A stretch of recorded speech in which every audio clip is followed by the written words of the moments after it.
Hey you guys, welcome back to another episode of this thing called life. If you have not already done so, please go ahead and like and subscribe to this channel. Do not forget to press the notifications down in the bottom. So guys, on yesterday we started our study on Nehemiah. Nehemiah has 13 chapters, so it's going to take us 13 days to get through these vlogs. So today we are doing Nehemiah 2. In Nehemiah 2, we see that Nehemiah asks King to send him to rebuild the walls of Jerusalem. After he asked for permission from the king and the king released him to do this great task, Nehemiah goes to assess the damages that were done to the walls. But one thing I want us to really take notice of in Nehemiah 2 is after Nehemiah asked for permission from the king to go and rebuild the walls of Jerusalem, and Nehemiah goes and he assessed the damages done. Nehemiah does this in silence. He does not announce to the whole world, I am going to rebuild the walls of Jerusalem. He kind of does it in secrecy. And there's a lot to be said about keeping your mouth shut before the time. And I think we can see that here in Nehemiah's case. Sometimes we speak out of turn. Sometimes we need to just go forth in silence and do the works of the Lord, because building the walls of Jerusalem again, Nehemiah says, God put that on his heart. And when God put something on your heart, you don't need to announce it to the world for the world to give you their blessing. You already have God's blessing. So sometimes it's best that we just and move forward with the plan and the will of God. So, and let me tell you why. In Nehemiah 2:19, we see that Nehemiah's little friends are not so happy about him building the wall, okay? So it says here, but when Sanballat the Hiranite, Tobiah the Ammonite official, and Geshem the Arab heard about it, they mocked and ridiculed us.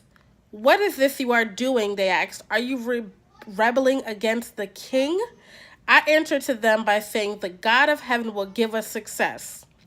We, his servants, will start rebuilding, but as for you, you have no share in Jerusalem or any claim or historic right to it. So these people are looking at him like, you finna go rebuild the walls of Jerusalem? Why? First of all, did the king give you permission to build? And nobody's looking at like, it's none of your business who gave me permission to build. Just know when I built it, that you have no rights or any stakes or claim to it, because here you are mocking me. And it just goes to show that sometimes when God gives you a vision, there are going to be people who come against that vision. They are going to make fun of you. Let us not forget Noah when he built that ark. And I think the key that a lot of people missed in that, when Noah built the ark and he told people that the flood was coming, was that people had never seen rain before. Noah was simply following the commandments of God. You know what? It could have been that Noah probably thought the idea was crazy. For all we know, they never seen rain. And here you are telling me to build this giant ark and to put two of each kind on it? For what? A flood? What is a flood? And so the people around him mocked him and scoffed at him. And God made good on his promise, Same here with Nehemiah. Nehemiah is trying to go forth in silence, and when people catch on that he is rebuilding these walls of Jerusalem because this is something that God put on his heart, they laughed at him. So in life, people are going to laugh at you. They're going to think that your ideas are crazy. And all I'm saying is, one, stop putting all your business out there, because people can work against you. People can pray against you. Not everybody wants to see you succeed. And then two, if God has given you a vision or something that you desire to do and it is God's will, forget what your haters are saying, because God is going to give you favor if it is in his plan for you. Okay? So that is what I took out of Nehemiah 2. Very, very interesting. That's really all Nehemiah 2 had to do with Nehemiah getting permission from the king, accessing the damages of the walls of Jerusalem, and then, having these three people laugh at him and mock him because he's attempting to do the Lord's work. And in Nehemiah 3, we're going to talk about builders of the wall, because one thing Nehemiah asked the king for was for paperwork to give to two different people, to one person to help so that he can get the lumber to build the walls, and the other one for protection, so that he wouldn't have any issues on his way to access the damages of the wall.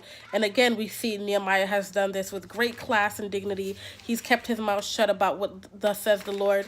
And no matter the fact that people are laughing at him, he's still going to go forth with the Lord's plan. So we're going to talk in Nehemiah 3 about builders of this wall. So I think that's going to be quite interesting, to see all the things he encounters to do what the Lord has asked him to do. And that just goes to show you, no matter what, there's always going to be somebody there with opposition in what you're trying to do.